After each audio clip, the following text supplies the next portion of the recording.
Hi everyone, another day, another video, another math content. So this day we will be discussing about the law of exponent. So first law of exponent is we have the product rule. When we say the product rule, if we are multiplying the same base, you are going to add the exponent. Okay? So number 1 is the product rule. For example, if we have the expression a raised to m times a raised to n, then it is equal to a raised to m plus n. Okay? Kung mapapansin nyo dito, this is the base. A, magkaparehas ng base, and we have the operation multiplication. Then, ito yung exponent niya. Ang gagawin nyo is add. Just add the exponent if you are multiplying same variable, same number, or the same base. Another example, if we have x cubed times x raised to 4. Applying the product rule, again, product rule, if we have the same base, copy the base, then add the exponent, 3 plus 4. Then simplify. So, x is x raised to 7. So, this is now your final answer. Another example, if we have a number, hindi given yung variable. We have 2 squared times 2. Again, magkaparehas ang base. Copy yung base. Then, copy the exponent and add. 2 plus, ma'am, ano po ang magiging exponent ng 2? Wala po akong nakikitang number above 2. Pagka ganyan yung case po, automatic that the exponent of this number or a variable is equal to 1. So, 2 plus 1. 2 plus 1 is equal to 3. Since ang given is a number, you are going to find the value of this expression, or 2 raised to 3. So, ibig sabihin nito, you are going to multiply 2 by itself twice. So, 2 times 2 times 2. Okay? Then, simplify. 2 times 2, that is equal to 4 times 2, 8. So, 2 cubed, or 2 to the power of 3, it is equal to 8. Pag number na merong exponent, you're going to find the value of that. Pero kapag variable na merong exponent, then this will be your answer. Okay? Hindi na kailangang i-simplify. Number 2 is we have the quotient rule. Quotient rule. So, when we say quotient, ang involved na operation ay division. Ano naman yung tinutukoy sa quotient rule ng law of exponent? If we are dividing with the same base, katulad nitong expression, a raised to m divided by a raised to n, you're going to copy the base, then subtract exponent. Ano ang mauunang exponent? The exponent of the numerator minus the exponent of denominator. Kanina sa product rule, nagmo-multiply tayo ng same base, ina-add ang exponent. So this, nagdi-divide tayo ng same base, same variable, same number. Ang ginagawa natin sa exponent is sinosubtract. Again, ang mauuna is the exponent of the numerator. Okay? Another example, if we have x to the power of 4 divided by x to the power of 3. Yan. Same base. Variable x. So, copy variable x, then subtract the exponent. 4 minus 3. Then, simplify the exponent. Copy variable x, then x raised to 1, or just write x. So, pagka ganyan, automatic that the exponent of this x is equal to 1. So, this is now your final answer. Another example is kung involved naman yung numbers. 2 squared divided by 2. Yan.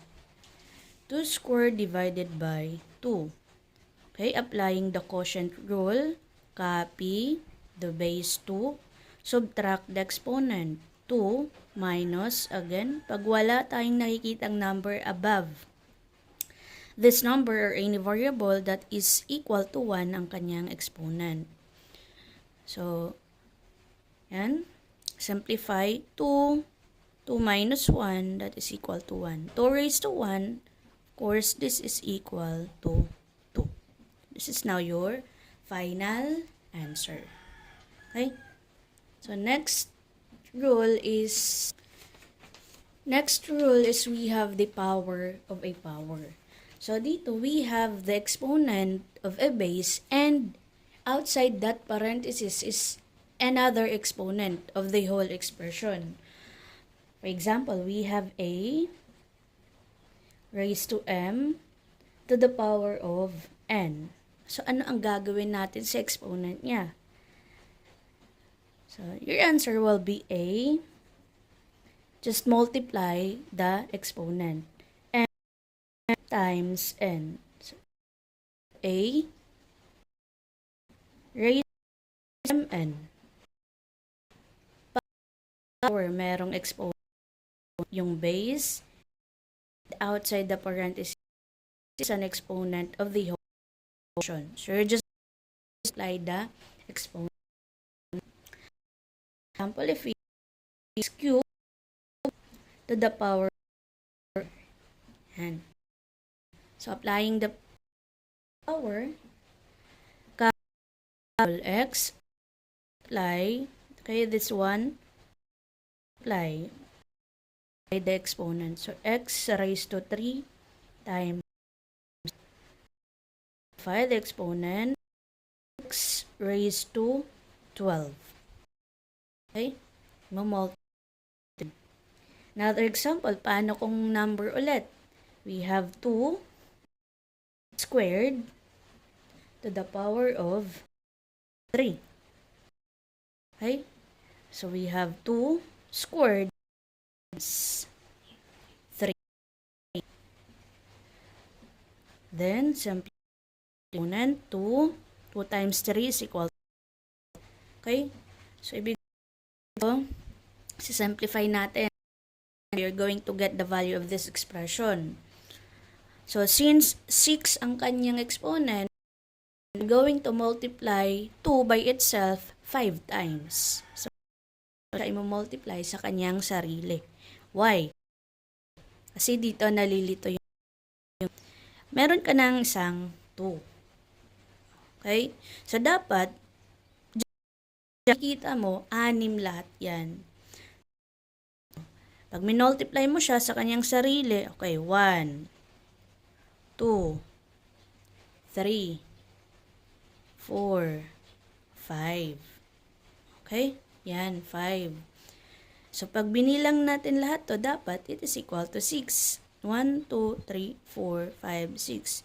Pero, si 2, imo-multiply mo sa kanyang sarili 5 times only. Kasi kung 6 times, susobra, hindi na siya equal to 6. Okay? So, balik tayo dito. Let us simplify 2 raised to 6. 2 times 2, 4 times 2, 8, 16 times 2, 32, and times 2 is 64. So, ibig sabihin, 2 raised to 6 is equal to 64. So, kapag number, you are going to simplify that. So, again, this is power of a power. I-multiply natin yung okay? Kung merong exponent, and then outside that parenthesis, there is the whole expression, the exponent, then simplify. Next law of exponent is we have the power of a product. So, power of a product rule.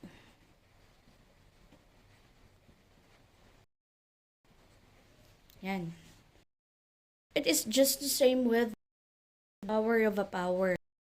So, dito, dinidistribute yung exponent. So, inside the parenthesis is 2 or more or numbers. Paano yun? Example is C, B, power of M. Yan. There are 2 variables. It could be 3 or so, paano ang power of a product? I-distribute exponent sa exponent na A. Pag sinabing distribute, operate multiplication. So, A and the exponent of A 1 times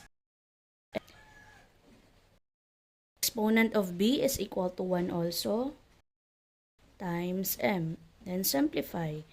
A 1 times M, B 1 is equal to M. This is now your final answer.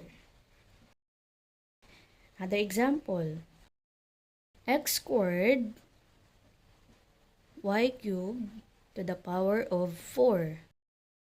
So again, distribute the exponent 4 to the exponent of the variables inside the parenthesis. So copy variable x. This one, 4 times 2 and then times 3. So 2 times 4 y raised to 3 times 4. Then simplify. X to the power of, kasi 2 times 4 8, and y to the 12. This is now your answer. Applying the power of a product rule. Okay? Example, ma'am, paano po kung merong number inside the parenthesis and variable? Okay, so let us try this one. 2 x to the power of 2. Yan. By applying this law, we will be having an answer of 2 raised to 3 times 2. I-multiply si 2 sa exponent 3. Then, copy variable x. The exponent of x is 1 times 2. Okay? So, 2 x. Then, x raised to 2. Since we here with an exponent, simplify that. So, 2 raised to 6, that is equal to 64. Yung kanina natin na sinolve, 2 raised to 6 is equal to 64. So, your final answer is equal to 60. X. Now, your final answer. Okay? Number 5 is we have the power of a quotient rule. So, kapag may power, that is multiplication. Okay? You are distribute the to the exponent inside. For example, quotient rule, again, quotient, so is division. For example, if we have A, the quantity of A b the power of m. Ganyan yung ating expression. Again, the exponent to the exponent or and the exponent of denominator will equal to a, again, the exponent of a times m over b is to 1 times m. So, simplify a, 1 times m, that is equal and raised to m. So, yan, yung tinutukoy na power of a rule. Another example is we have x or of x cubed or x squared to the power of 4. Applying, we'll be having an answer of x to the power of 3 is 4 over x to the power of times 4, then x 4 will be 12, then x to the power of final answer.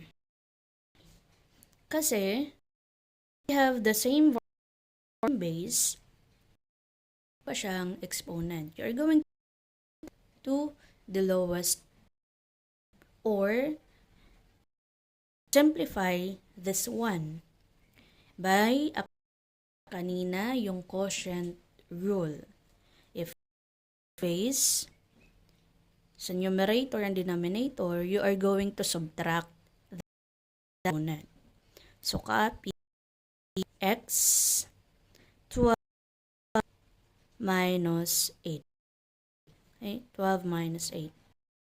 Copy 12 minus 8, that is to 4. This is now your final answer. Okay. When simplifying an expression, you can use 2 or 3 law of exponent.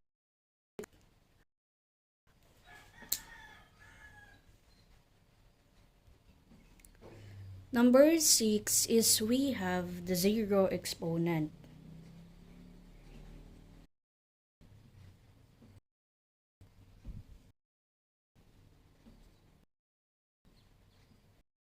Zero exponent if a variable or that is equal to 1. Okay? 0, it is equal provided that the base that your example that a equal to 0. Okay? 3 raised to 0 is equal to 1. Of xy raised to 0 is equal to 1.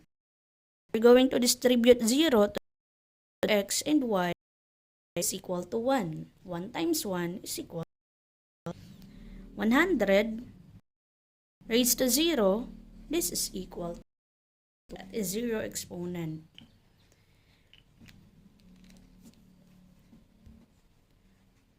Next is we have the negative exponent.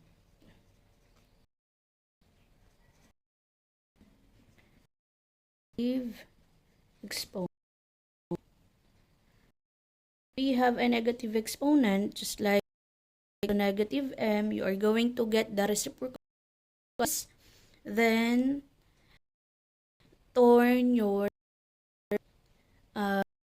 negative exponent to positive. So this is 1 raised to m. Yung exponent ng base, but then magiging positive na siya. To get the reciprocal of variable a, 1 over a. Or, for example, x raised to negative 2. Maglagay ka agad ng